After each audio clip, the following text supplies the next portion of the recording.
If you're new to track days or you're coming back after some time away, one of the best ways that you can feel prepared and ready to step on track is understanding the flags. The flags are how the flaggers or spotters communicate with you in real time about what's going on the racetrack. I'm Tommy from Start Racing, and today we're going to walk through the flags, what each flag means, and what you as a driver are expected to do when you see them. But let me back up. Before I can get into the flags and what each flag means, we need to help you understand where you're looking for this information to come from when you're on the racetrack. Now, every racetrack is going to have different flagging stations. So this is information to get from your driver's download meeting in the morning. And you should also be aware that not every track day has every flag station manned. To help with this, what we suggest and a practice that we implement is on your out laps, as you're taking your slow laps around the track, giving the flagging stations a thumbs up or a wave so that you make eye-to-eye contact and it drills into you where each flagging station is. It's a great habit to develop straight from the jump. So first up is a flag that nobody ever wants to see, but you may come across it, so you need to be aware of the red flag. When you see the red flag, it means that the session has been stopped because there has been a serious incident on the racetrack. Don't just slam on the brakes.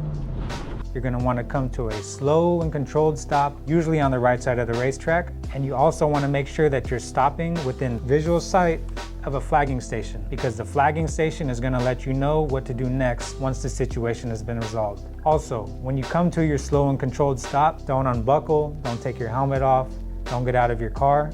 Stay locked and loaded, ready to go, because like I said, the flagging station is going to let you know if you can continue with the session, if you need to exit the track, etc. Next up, we got the yellow flag. Yellow flag means that there's a caution ahead on the portion of the track that you are coming up to. This could be a variety of situations, but not as serious that would warrant a red flag. This could be a spun out car, it could be a stalled car. Whatever it is, whenever you see a yellow flag, pay attention, reduce your speed, and do not pass in that section. Now the yellow flag is different than a double yellow flag.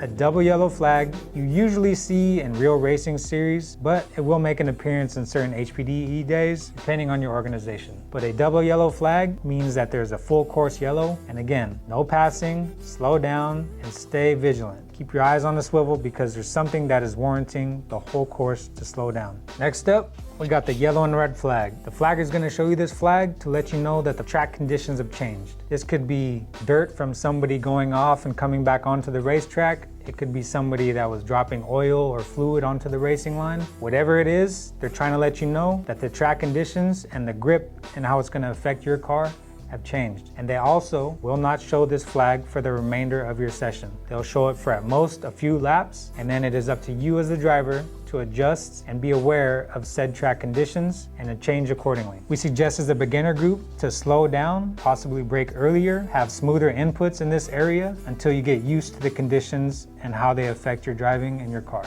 Next up, we got the black flag. The black flag can be shown to you in a few different ways, but what it means is that you need to come into the pits. Now, one of the ways that it can be shown to you is the flagger presenting it to you like this, trying to get your attention.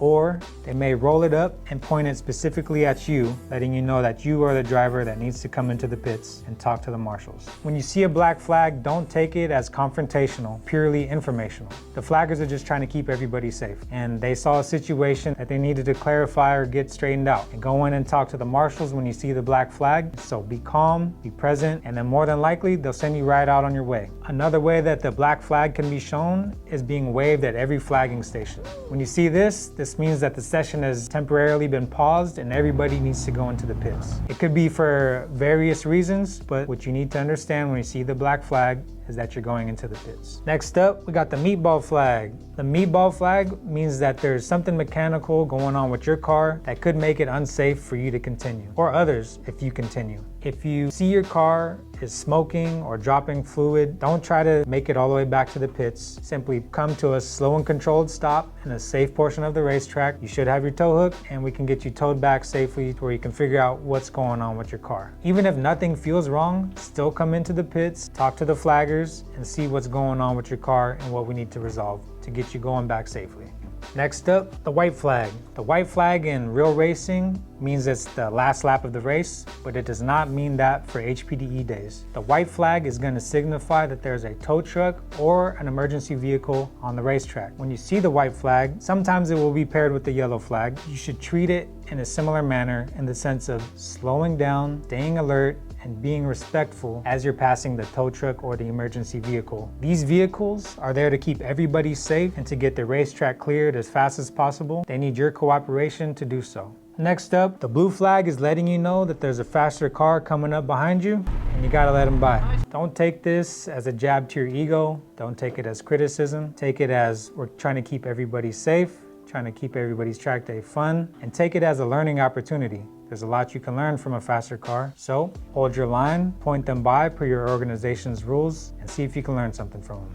Next up, we got everybody's favorite flag, the green flag. Green means the session is hot, or if you're coming off a yellow or a red, means that you can go again. Driving resumes, but as always, stay alert, stay safe, and pay attention to the flaggers. And finally, we got the checkered flag. Checkered flag means your session's over and it's time to head back to the paddock. Don't slow down to a crawl, but reduce your speed and use this time as a good time to cool down your car. You just got done pushing your car for 15 to 20 minutes. Slow down, head back to the paddock safely, calmly, and cool off your car. Congratulate yourself on completing a session safely. Now that we went over the flags, let's go over some common beginner mistakes that we want to help you avoid on your track day. One of those mistakes is missing flags or flagging stations completely. Flags are a crucial part of driving on the racetrack. They are not a distraction from the racetrack. They are there to help you be safe and to be predictable, which leads me to my next mistake that we see often, is reacting very abruptly to said flags. Like I said, the flags are there to keep you safe, and if you're unpredictably braking hard, swerving off the racing line, doing things that make you unpredictable, makes you unsafe.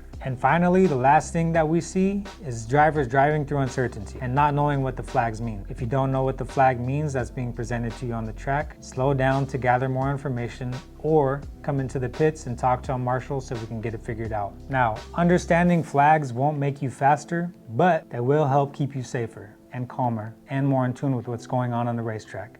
And that, my friend, leads to good track days. If you found this content helpful, we have more beginner-based content on our page. If you have a question, drop a comment below. As always, like, follow, subscribe at Official Start Racing. That's it for us, guys. We'll see you on the next video and hopefully out on the racetrack. Stop scrolling and start racing.